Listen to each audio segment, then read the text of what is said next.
അപ്പോൾ ഹലോ കൂട്ടുകാരെ, ഞാൻ പുതിയൊരു വീഡിയോ ആയിട്ട് വന്നേക്കണം കേട്ടോ. ഈ വീഡിയോയ്ക്ക് ഒരു പ്രത്യേകതയുണ്ട്. ഞങ്ങളുടെ ബൈജുവിൻ്റെ 50ാമത്തെ ബർത്ത്ഡേ ആണ്, ഫെബ്രുവരി 18. അപ്പോൾ ഞങ്ങളുടെ ബർത്ത്ഡേ സെലിബ്രേറ്റ് ചെയ്യണത് ഒരു വൃദ്ധസദനത്തിലാണ്. അപ്പോൾ കേക്കൊക്കെ മേടിച്ച് നമ്മൾ അവിടെ ചെന്നേക്കണം കേട്ടോ. ഫോട്ടോ വെച്ചിട്ടുള്ള വൃദ്ധസദനമാണ്. അവിടെ ചെന്ന് സിസ്റ്ററിനൊക്കെ ഉണ്ട്. സിസ്റ്റർ ഞങ്ങൾ അവരുടെ അടുത്തേക്ക് പറഞ്ഞു വിടുന്നത്. അപ്പോൾ അവിടെ ചെന്ന് അമ്മച്ചിയൊക്കെ അവരുടെയൊക്കെ സംസാരിക്കണേണ്. അവരെല്ലാവരും കൂടി നമ്മുടെ ബർത്ത്ഡേക്ക് വിഷസൊക്കെ അറിയിക്കണേന്ന്. പാട്ടൊക്കെ പാടി എല്ലാവരും കൈയൊക്കെ അടിച്ച് കേക്കൊക്കെ മുറിച്ച് എല്ലാവരും കൊടുത്ത്. അപ്പോൾ അവരുടെ ഒപ്പം നമ്മൾ ഫുഡൊക്കെ കഴിച്ച് ഞങ്ങൾ രണ്ടുപേരുടെയും വീട്ടുകാരനായിട്ട് ഉണ്ടായിരുന്നത്. അത് കഴിഞ്ഞപ്പോൾ ധ്യാനമോള് ബൈജുവിനൊരു ബുള്ളറ്റാണ് സർപ്രൈസായിട്ട് കൊടുത്തത്. ബൈജു അറിഞ്ഞിട്ടില്ല ഞങ്ങൾ ബുള്ളറ്റൊക്കെ റെഡിയാക്കിയത്. അപ്പോൾ കടക്കാരനും കുറേ കഷ്ടപ്പെട്ടിട്ട മെസ്സേജൊക്കെ ബൈജുവിൻ്റെ മൊബൈലിലേക്ക് വരാതിരിക്കാൻ വേണ്ടിയിട്ട് കടക്കാരനും താങ്ക് യു പറയുന്നതാണ്. എൻ്റെ ആങ്ങള നാത്തൂൻ അതെല്ലാം ബൈജുവിന് ഭയങ്കര സന്തോഷമായി പോയി. ഞാൻ ഇന്നുവരെയും പുതിയ ബുള്ളറ്റൊന്നും വണ്ടിയൊന്നും ഉപയോഗിച്ചിട്ടില്ല.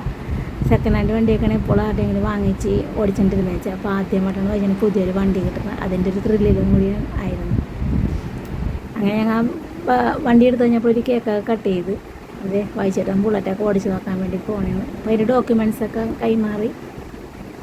അത് ഞങ്ങൾ എല്ലാവരും നല്ല ഹാപ്പി ആയിരുന്നു. അങ്ങനെ ഞങ്ങൾ രാത്രി ഫുഡൊക്കെ പുറത്തുപോയി കഴിച്ച്. അപ്പോൾ അത്രേ ഉള്ളൂ. Tata bye bye.